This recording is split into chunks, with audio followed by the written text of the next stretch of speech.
I was never a jealous man, or at least I thought I wasn't.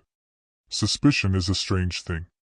It doesn't hit you like a truck, it seeps in slow and poisonous, turning everyday moments into something sinister. A late text, a glance too long, a change in perfume. Little things that you don't question at first because you don't want to be that guy, the insecure husband, the paranoid fool. But when I saw Emily that night, when I saw the way she smiled at him, something snapped. The wedding was beautiful, sure, expensive chandeliers, tables draped in silk, waiters moving like clockwork with silver trays of champagne. Everyone was happy, everyone was celebrating love, and I was about to lose mine. I had left her for maybe 10 minutes to talk to an old friend when I noticed she was missing. I scanned the room, expecting to see her at the bar or chatting with the bride. Instead, I found her near the dance floor, standing too close to a man I didn't recognize. He was whispering something in her ear, and she laughed, tipping her head back like he had just told the funniest joke in the world. My stomach twisted, not with fear, not with sadness, but with something sharper. He wasn't touching her, not really, but it was the way she leaned in, the way her fingers brushed his wrist, the way her eyes flicked up at him like she wanted more. She never looked at me like that anymore. I pushed through the crowd. The music was loud, people were drinking, laughing, oblivious to the fact that my world was splitting open right in front of me. When I reached her, I placed a hand on the small of her back, not rough, not aggressive, just enough for her to know I was there. She didn't jump. She didn't startle. She just turned her head slightly, as if she had expected me all along. I could smell her perfume, one I didn't recognize. "If you go back out there and dance with him again, then we're going to have a serious..." She cut me off with a smirk. A smirk, not guilt, not surprise, not even annoyance. It was a challenge. "Then what?" she asked, tilting her head. "Are you going to make a scene? Embarrass yourself?" I clenched my jaw so tight my teeth ached. The man next to her, tall, well-dressed, cocky in the way only men who get away with everything are, sipped his drink and watched us like this was some kind of show. "Who is he?" I asked, my voice low. Emily took her time answering. She sipped her champagne, let the bubbles linger on her lips, and then shrugged. "A friend." I turned to him. "You got a name, friend?" He didn't even hesitate. "Jason." Emily let out a small laugh, shaking her head. "Oh, relax. We were just talking." "Talking, right?" I stepped closer, lowering my voice so only she could hear. "You're playing a dangerous game." She met my gaze unflinching. "Maybe I like danger." I don't know what I expected, an apology, a guilty excuse, something, anything to suggest that this was just a misunderstanding. But no, Emily wasn't flustered. She wasn't scrambling for a lie. She was enjoying this. She liked knowing I saw her. She liked knowing it hurt. And that's when it hit me, this wasn't new. I just hadn't caught her before. The worst part wasn't the betrayal. It wasn't even the way she smirked at me, that little tilt of her head like she was daring me to do something about it. No, the worst part was the realization, the sick, creeping understanding that this wasn't the first time. This wasn't some drunken mistake or momentary lapse in judgment. This was practiced, perfected. I had been blind. Emily wasn't guilty because she had nothing to feel guilty about. She had already crossed every line. I just hadn't been paying attention. Jason, if that was even his real name, was still standing there, watching like this was some private joke between the two of them. He wasn't worried. He wasn't nervous. He wasn't looking at me like a man caught in the middle of something he didn't understand. No, he understood perfectly.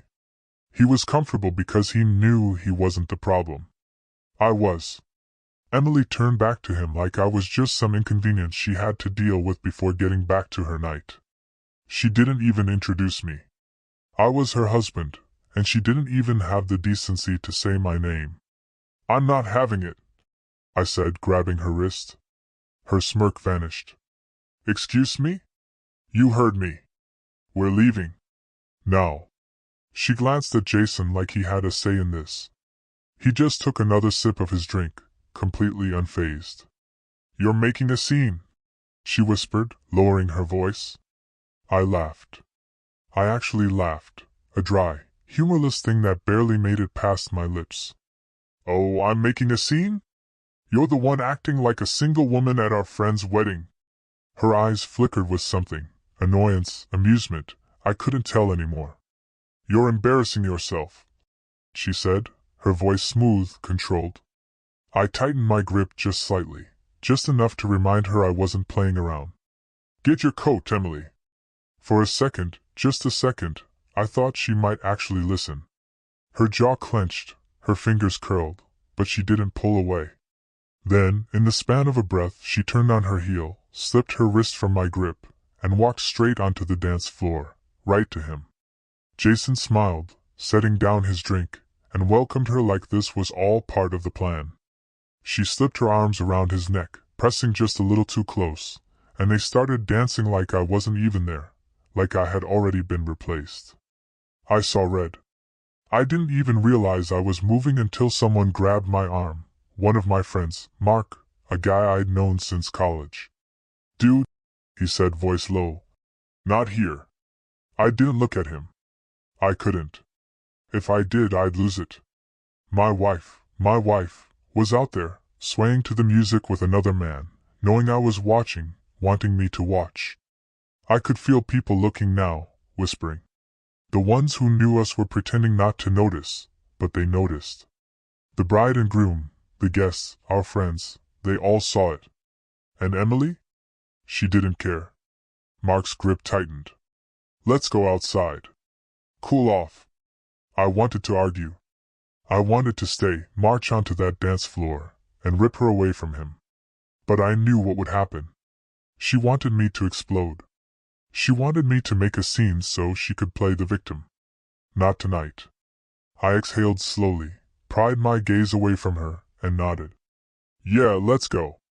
But as I turned, as I walked toward the exit with Mark beside me, I heard her voice, loud, playful enough for me to hear over the music.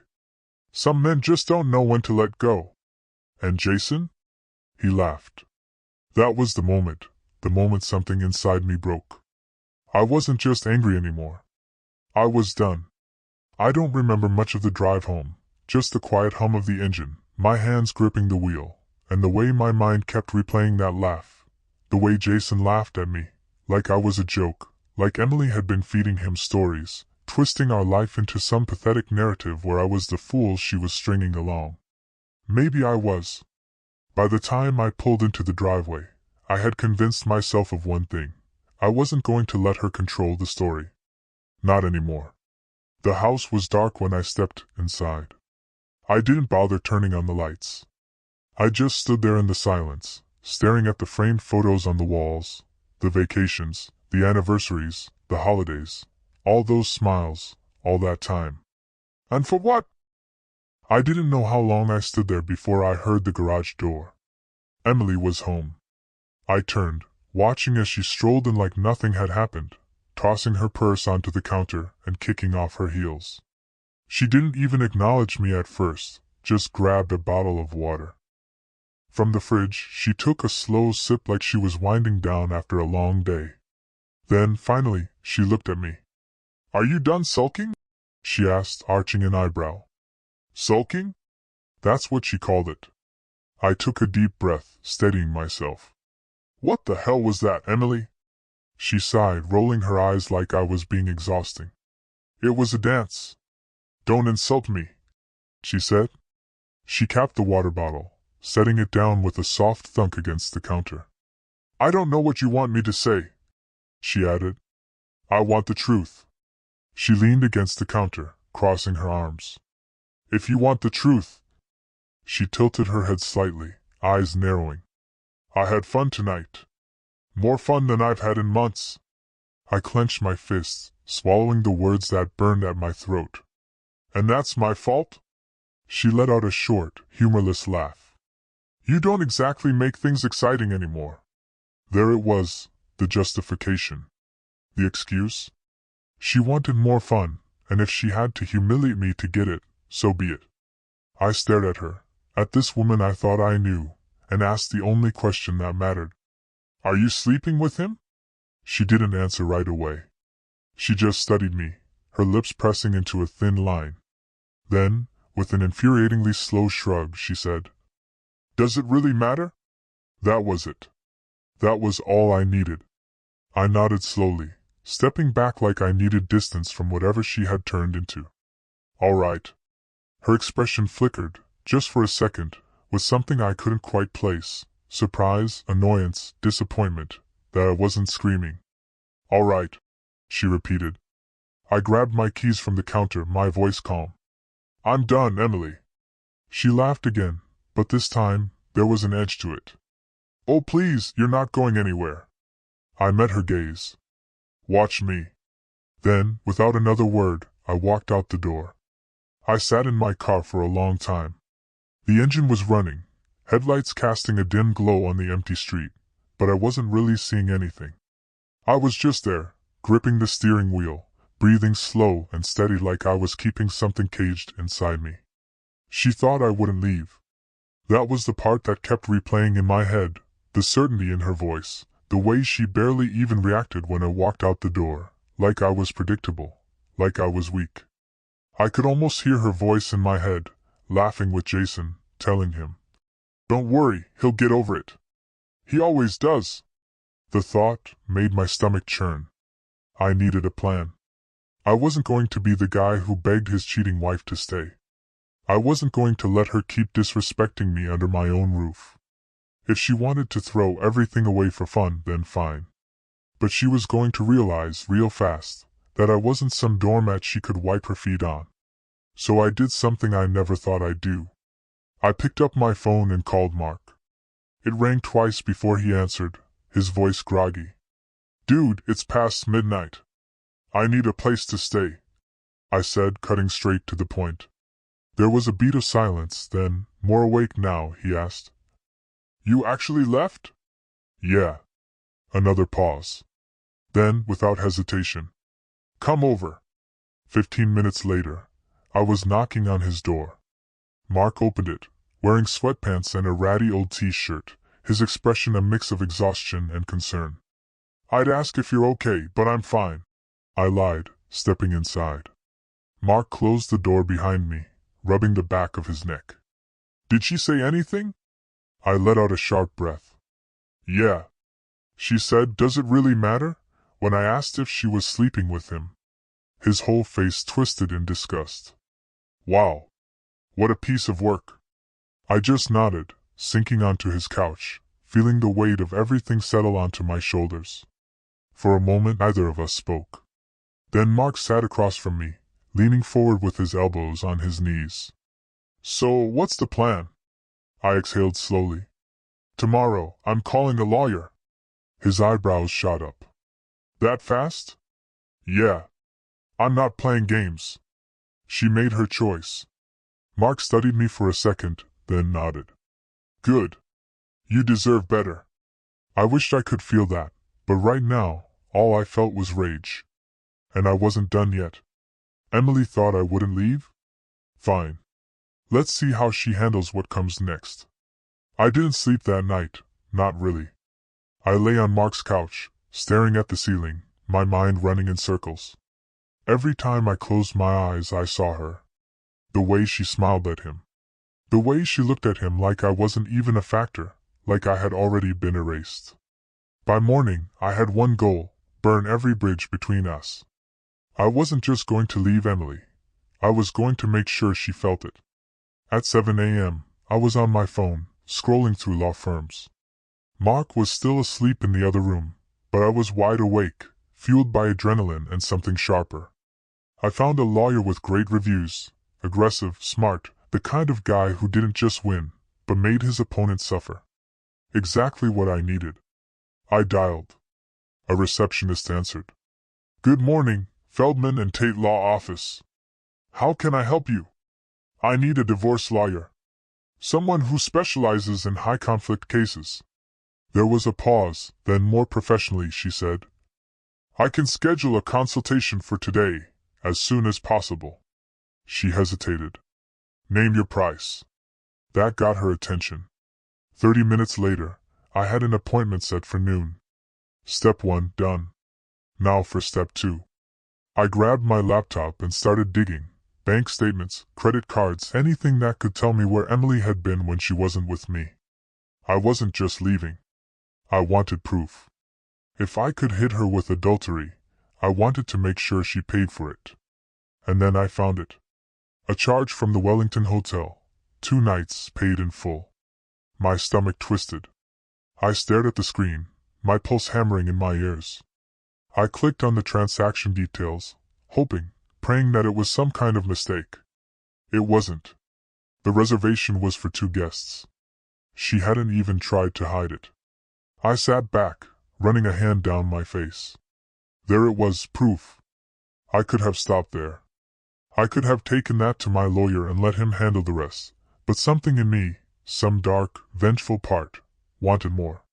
So I called the hotel. A woman answered, chipper and polite. Thank you for calling the Wellington. How can I assist you? I forced my voice to stay calm. Hi, my wife recently stayed at your hotel, and I just had a quick question about the reservation. Of course. May I have the name on the booking? I gave Emily's name. A few clicks. Ah, yes. She checked out a few days ago. How can I help? I smiled. I just wanted to confirm, was she alone, or did she have a guest with her? A small pause. I'm sorry, sir, but we can't disclose. Look, I know privacy policies, but I'm her husband. She's been acting strange, and I just need to know if she was alone. I won't tell anyone you told me. Please. Silence. Then, in a lower voice, the receptionist said, She wasn't alone. I closed my eyes. The other guest was, his name is Jason. Another pause, then so quietly I almost didn't hear it. Yes. I hung up. I sat there, staring at nothing, feeling. Something inside me shifted. This wasn't just some drunken dance. This wasn't a flirtation. Emily had been sleeping with him. I should have been devastated. I should have felt my heart break, my body go numb. But all I felt was rage. She thought I wouldn't leave. She thought I'd just sit back and let her do this to me. She had no idea who she was dealing with.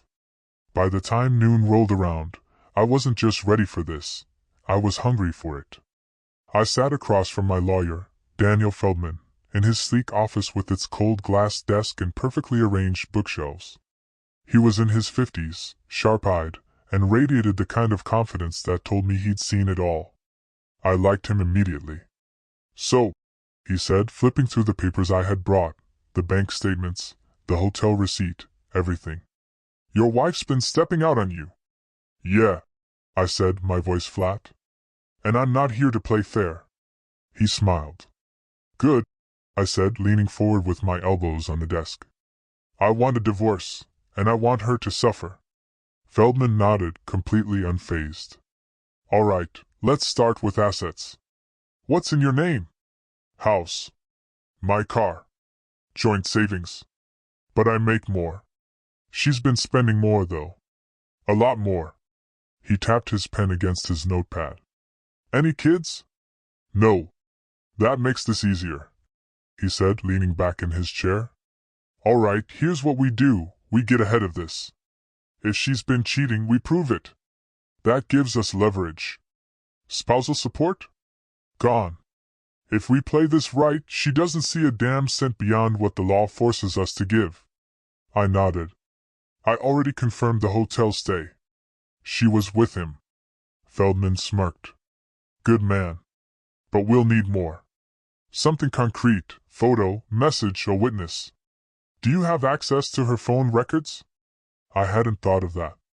I can check our phone plan. It's in my name. Do it. Find out how often she's been in contact with this guy. If we can show this wasn't a one-time thing, we hit her hard. I exhaled, my mind racing. How long will this take? Feldman folded his hands. Depends. If she fights it, it could get messy. But if we apply enough pressure, she'll fold. Cheaters usually do. They don't expect consequences.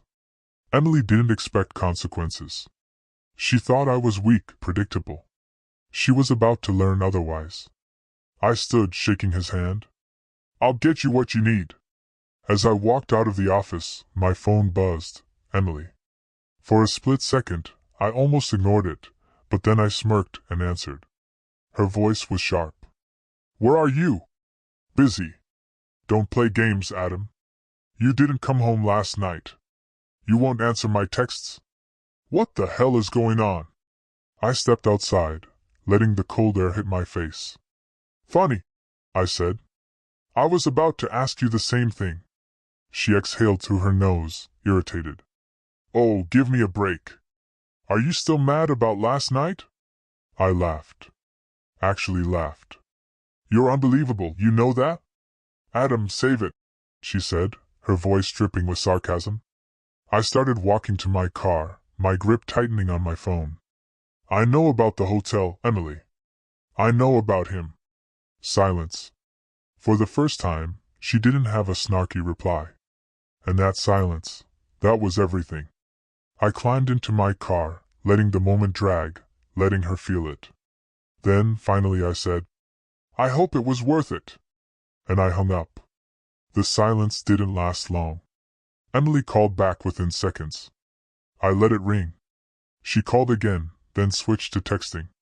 I glanced down at my phone as the messages came in one after another. Adam, answer the phone. Emily, I don't know what you think you know, but this is ridiculous. Are you seriously spying on me now? Emily, grow up. I almost laughed. She was scrambling. Good.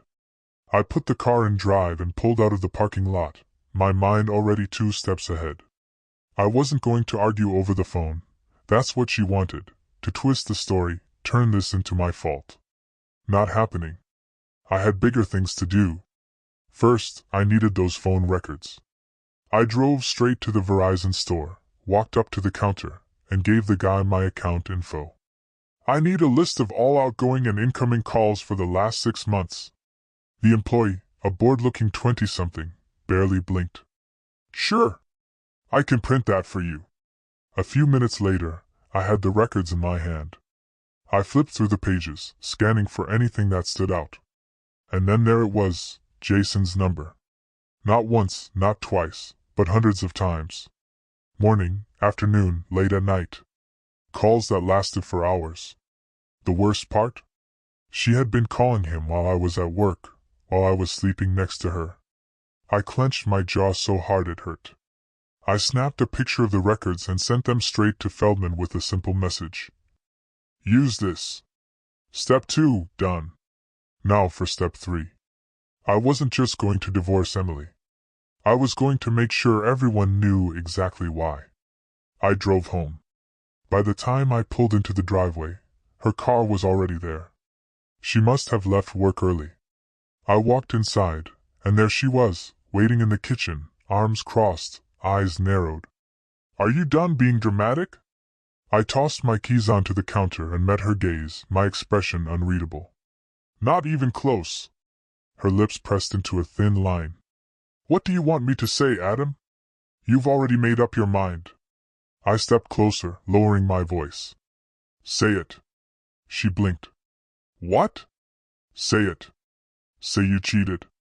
She scoffed, shaking her head. I'm not playing this game with you. I pulled out my phone, held up the picture of the hotel receipt. You were at the Wellington with him. I swiped to the next image. Here are your call logs. Explain this. Her face paled, just for a second. Then, like clockwork, she recovered. She rolled her eyes. Jesus, Adam. You're acting like I murdered someone. I let out a slow breath. Did you sleep with him? Her jaw tightened. I don't know you, yes or no. Emily hesitated, just long enough that I felt my stomach turn, even though I already knew the answer. Unbelievable, I muttered, running a hand through my hair. You really can't even admit it, can you? Her nostrils flared. If you want the truth. She crossed her arms. Yes, I did. Happy now? I should have felt something, anger, sadness, something. But all I felt was relief. Because now it was real. Now I had everything I needed. Emily smirked, misreading my silence. What? No dramatic exit this time? I met her eyes and smiled. No, not this time. Then I walked past her, straight to the bedroom. She called after me. Where are you going? I didn't answer.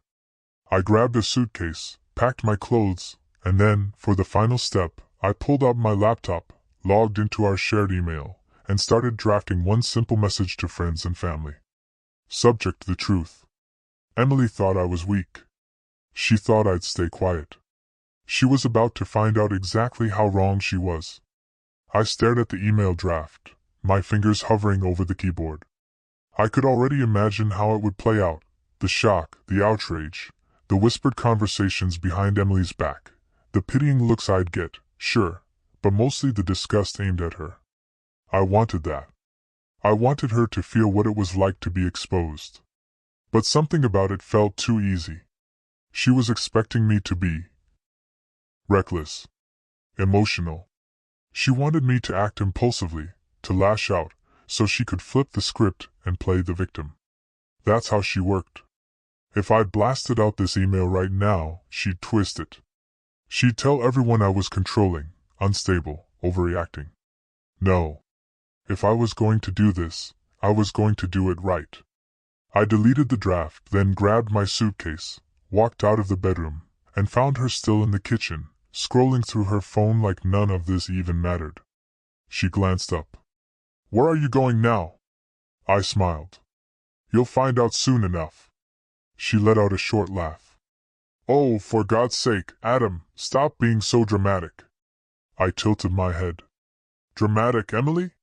You've been sneaking around behind my back for months, and I'm the dramatic one? She shrugged. You made it a big deal. I had my reasons. I actually laughed. Oh, I cannot wait to hear this. She sighed, setting her phone down. I know I should have told you, but I was miserable, Adam. We haven't been happy in years. I clenched my jaw. So, instead of leaving, you just, what? Found a side hobby in adultery? Don't be a child. I exhaled slowly, gripping the handle of my suitcase. You know what? You're right. I'm done arguing. Keep the house. Keep whatever makes you happy. Just know that starting today, I'm not your problem anymore. She rolled her eyes. Oh, please. You're not going anywhere. I chuckled, shaking my head. You still don't get it, do you? Her phone buzzed. She glanced at it, and I knew it was him, Jason, the man she threw our marriage away for. I took one slow step forward. If you think he's going to stick around once this gets messy, you're even dumber than I thought. She stiffened just a little, but I caught it. She hadn't thought that far ahead. She thought she had options, that I'd sit here, shattered and broken, while she walked away clean. I smirked. Have fun explaining this to your family. With that, I walked out the door, and this time, I wasn't coming back. I didn't look back, not when I stepped outside, not when I threw my suitcase in the trunk, not even when I heard the front door swing open behind me. I expected her to say something, to yell, to demand I come back inside and talk like adults, which, in her mind, meant her talking in circles until I gave up. But she didn't. She just stood there, watching me, arms crossed, her face unreadable. Maybe for the first time, she realized she had actually lost control. I got in the car and drove away. The moment I turned the corner, my phone started buzzing. Not Emily this time, Mark. I put him on speaker. Yeah, you did it. I did it. He let out a low whistle. Damn. How'd she take it? I smirked, my fingers tapping against the steering wheel. Didn't believe it at first. Thought I was bluffing. And now? Now she knows better. Mark chuckled. Man, I wish I could have seen her face. I exhaled, my grip tightening slightly. It's not over yet, because leaving was just the beginning. Emily had spent months lying to me, humiliating me, treating me like I was some pathetic idiot who wouldn't notice what was right in front of him. She deserved consequences. Real ones. And I had one final move to make. I pulled into a parking lot, grabbed my laptop from the passenger seat, and logged into my email. The message to friends and family? That could wait. There was someone else who needed to know first. I typed out a new email to Jason's wife. Subject: you deserve to know. I wasn't 100% sure he was married, but I had suspicions. Guys like him, they don't operate solo. They get away with it because their wives are just as blind as I had been. I kept it short. No anger, no insults, just the truth. You don't know me, but I have reason to believe your husband, Jason, has been seeing my wife, Emily, behind our backs. I've attached proof. You can do whatever you want with this information, but I thought you should know. No one deserves to be lied to. I attached the hotel receipt, the phone records, and one final thing, Emily's confession. I had recorded her. I wasn't even sure why I had done it at the time. Maybe I just needed to hear her say it out loud. But now it was a weapon. I hit send, and just like that, the real storm began. The fallout came faster than I expected. I was barely halfway to Mark's place when my phone exploded with notifications. Not from Emily. No, she was still in the dark about what I'd just done. These were from Jason's wife. The first message was short, an unknown number. Call me now. Then another unknown number. I just listened to the recording. Are you serious? How long has this been going on? And then one that made me actually smile. He's going to regret this. I pulled into Mark's driveway, took a deep breath, and called her. She answered on the first ring. How did you find me? Phone records, I said simply. Jason's number showed up a little too often. I did some digging. She was breathing fast, like she'd been pacing. Jesus, I knew something was off, but I didn't have proof. I thought maybe I was just being paranoid. Yeah, I said dryly. I know the feeling. Pause. Then, sharper now. He told me you and Emily were having problems, that you were controlling, that she was just a friend. I laughed. Wow. You really ran with that one, huh? He's a liar. She spat. And now he's about to learn what happens when you lie to the wrong person. I liked her already. Look, I said, leaning back against my seat. I don't care what you do with this. Divorce him, kick him out, burn his clothes in the driveway. That's your call. I just figured you deserved the truth. A slow exhale, then calmer. Thank you. I hung up.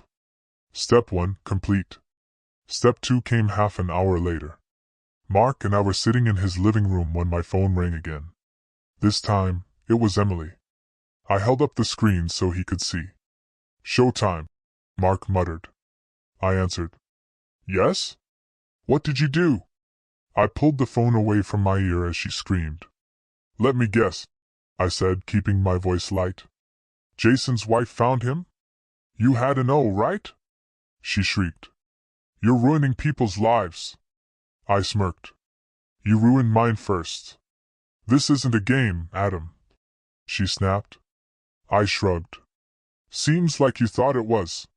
She made a sound, frustration, rage, maybe even panic. Do you have any idea what you just did? Jason's wife kicked him out. His boss found out.